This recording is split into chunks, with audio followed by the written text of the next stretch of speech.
সমাজের প্রতি অনেক জোস একটা মেসেজ ছিল, কজ দেশে অনেক টাইপের সিচুয়েশন মোতাবেক সিরিয়াল কিলার তৈরি হয়ে যায়।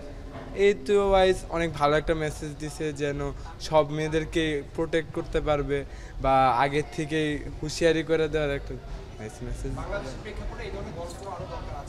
অবশ্যই দরকার আছে, কারণ মেয়েরা সেভ না, সেভ করতে হলে মেসেজ মুভির মাধ্যমে দেওয়াটাই বেস্ট। কেমন ছিল এই সময়? খুব সুন্দর হয়েছে। বাংলাদেশে তো ভালো থ্রিলার বানাচ্ছে, এটা খুবই সুন্দর, ভালো থ্রিলার। এই যে নারী কেন্দ্রিক চলচ্চিত্র, সেই হিসেবে আসলে আমাদের সমাজের কত বড় মেসেজ ছিল? মেসেজটা হচ্ছে মেয়েরা সব পারে। হ্যাঁ, মেয়েরা, নারী শুধু ঘরে থাকবে না, ঘরে বাইরে সে তার যথাযথ দায়িত্ব পালন করতে পারে। খুবই ভালো মুভি এবং সোশ্যাল মেসেজও আছে। নারীদের অনেক শক্তিশালী হওয়া। হ্যাঁ, অবশ্যই নারীরা ভিতরে বাইরে সবখানে অনেক শক্তিশালী।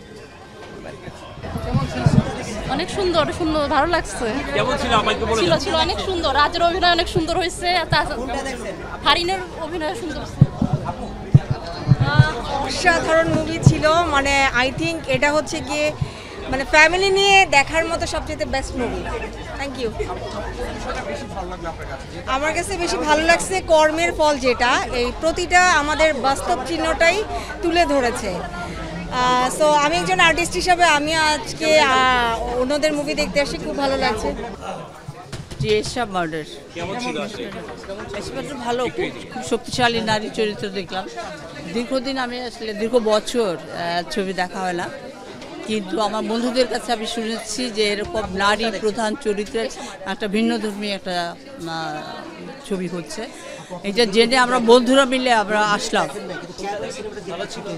আমরা এটার সম্পর্কে আমাদের বন্ধুরা কয়েকজন ফেসবুকে লিখেছেন যে এটা একটা সম্পূর্ণ ব্যতিক্রম এবং এখানে শক্তিশালী নারী চরিত্র দেখা যাচ্ছে এবং এটার গল্পটাও ভিন্ন, সিনেমাটোগ্রাফি সব কিছু এখানে মানে একটা চমৎকার, এনজয় করবার মতো। এন্টারটেনমেন্ট আছে এখানে, মেসেজ আছে এখানে, সব কিছুই আমরা এখানে পেয়েছি। সেই জন্য আমরা আসলে এটা দেখতে এসেছি এবং দেশে দেখে আমরা খুব হ্যাপি, আমরা খুব খুশি। না, আমি তো মনে করি যে এটা প্রাসঙ্গিক বটেই। মানে এখানে যে নারী উনি যে লড়াইটা করেছেন এবং উনি খুঁটিয়ে খুঁটিয়ে যে প্রকৃত অপরাধীকে বের করেছেন, যে ব্যাপারটা খুব এক্সাইটিং একটা ব্যাপার ছিল, খুব এনজয়েবল একটা ব্যাপার ছিল এবং এন্টারটেইনিং তো বটেই। So that's why I am happy. Esha murder দেখেছি, আমি আসলে দ্বিতীয়বার দেখতে এসেছি।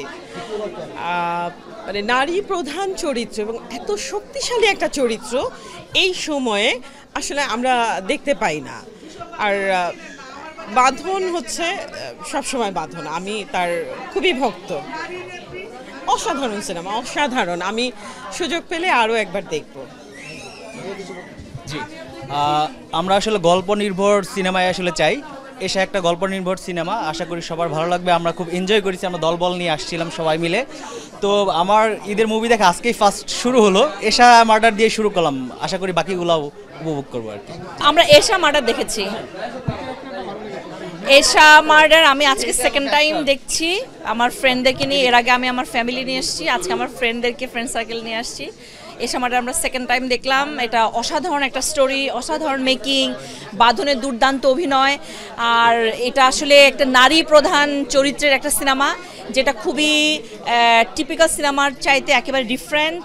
এটা বক্তব্যটা অনেক রিয়েলিস্টিক। এটা আমার মনে হয় যে একটা সমাজের যে চিত্রগুলো আছে নারীর জন্য, যে নিরাপত্তাহীনতা, পদে পদে যে তাদের জন্য যে বাধা এবং তাদের যে স্ট্রাগল, এই স্ট্রাগলের স্টোরিটাকে একটা ফিকশন, একটা আপনার ধরে একটা গ্ল্যামার আছে, ফিকশন আছে, এখানে সাসপেন্স আছে, নানান ধরনের উত্তেজনা আছে, ফাইটিং আছে। সব সিনেমাটিক এলিমেন্টসগুলোকে দিয়ে একটা অসাধারণ একটা স্টোরিকে আমাদের সামনে তুলে ধরা হয়েছে। এটা খুবই এন্টারটেইনিং, আমরা বিনোদনও পেয়েছি এবং আমরা মেসেজও পেয়েছি।